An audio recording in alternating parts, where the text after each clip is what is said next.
ભારત માટે ક્રૂડ ઓઇલને લઈને રાહતના સમાચાર સામે આવ્યા છે.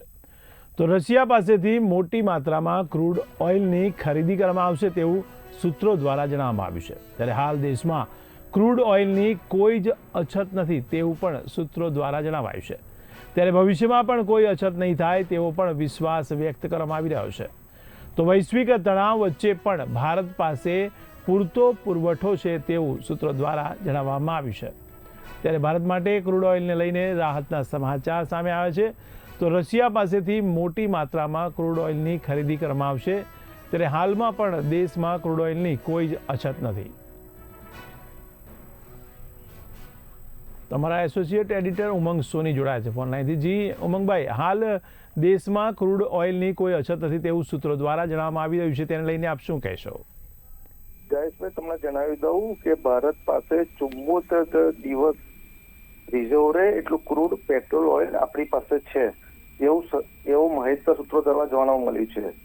અત્યારે ખાડી દેશમાં યુદ્ધ ચરમસીમાએ છે.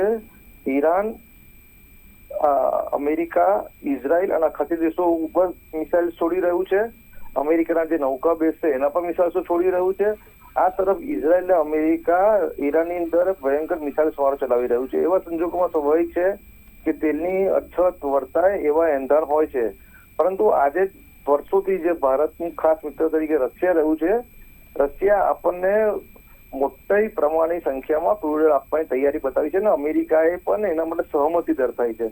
અમેરિકા જાણે છે કે અત્યારે જે ખાડીમાં યુદ્ધ ચાલી રહ્યો છે તેના કારણે ભારતમાં ક્રૂડ ઓઇલનો સપ્લાય બહુ ઓછો થઈ ગયો છે. એના સંજોગોમાં અમેરિકાએ માનવતા દર્શાવી, દરિયાદિલ રાખી અને રશિયા પાસેથી ક્રૂડ ઓઇલ ખરીદવાની સંમત આપી છે. આમ આવનાર દિવસોમાં ભારતમાં કોઈ પણ જગ્યાએ ઉપર ભારતમાં પેટ્રોલ અને ડીઝલનો ભાવ વધે એવી કોઈ શક્યતાઓ દેખાઈ નથી. રશિયા તરફથી આપણને સારો સહયોગ મળશે. એમ આપણા ગુજરાતના અમુક સમય તમે જોયું છે, ગઈકાલે ગુજરાતના અમુક શહેરોમાં પેટ્રોલ પંપ પર લાંબી લાઈન લાગી હતી કે લોકોની અફવા હતી કે ક્રૂડ ઓઇલ મળશે નહીં, જેના કારણે પેટ્રોલ ડીઝલની શોર્ટેજ છે. પરંતુ એવું કંઈ નથી. ભારત માટે સૌથી મોટા રાહતના સમાચાર છે કે ભારતને જરૂરિયાત મુજબ તેના કરતાં પણ વધુ ક્રૂડ ઓઇલ મળી શકે છે.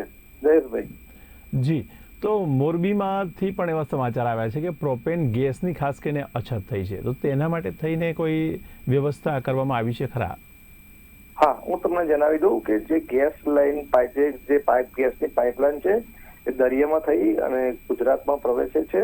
અને હાલમાં ખાડી યુદ્ધને જોતા અને ઈરાને અખાતી દેશોમાં અનેક જગ્યાએ રિફાઇનરીઓ પર મિસાઇલ ઝીકી છે, જેના કારણે ત્યાં પણ ઉત્પાદન થશે. જેના કારણે મોરબીના ઉદ્યોગોનો સંકટ છે.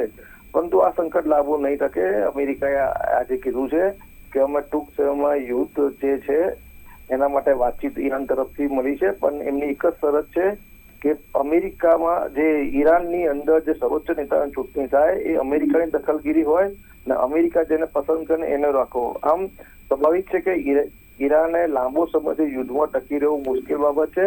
તેના સંજોગો ટૂંક સમયમાં નિકાલ આવશે અને મોરબીનો ઉદ્યોગ, સિરામિક ઉદ્યોગ ફરીથી ધમધમો થઈ જશે. તો જો લાંબુ યુદ્ધ ચાલી રહે તો ઓઇલ માટે થઈને ભાવ વધારો ભોગવવો પડે એવી પરિસ્થિતિ આવી શકે ખરા? જયેશભાઈ, તમને જણાવી દઉં કે રશિયા તરફથી આપણને મોટી સંખ્યામાં અને બજાર કરતા સસ્તા ભાવે ક્રૂડ ઓઇલ ખરીદવા આપણને મળવાનું છે અને પૈસા બી આપણે ડોલરમાં ચૂકવવાના નથી, જેનાથી ભારતને બે મોટો ફાયદો થવાનો છે. ક્રૂડ ઓઇલમાં અછત થવાની નથી અને ડોલર સામે જે રૂપિયો જે નરમાઈ થતો હતો એ નરમાઈ બી નહીં થાય. ડોલરનું સામે મૂલ્યનું અવમૂલ્યાંકન નહીં થાય. આમ ભારતને આ ખાડી યુદ્ધથી હાલમાં ડબલ ફાયદો હું જોઈ રહ્યો છું. જી, સમગ્ર માહિતી બદલ આભાર. ત્યારે હાલ દેશમાં ક્રૂડ ઓઇલની કોઈ અછત નથી તેવું સૂત્રો દ્વારા જણાવવામાં આવ્યું છે. ત્યારે ભવિષ્યમાં પણ કોઈ અછત નહીં થાય તેવો પણ વિશ્વાસ વ્યક્ત કરવામાં આવ્યો છે.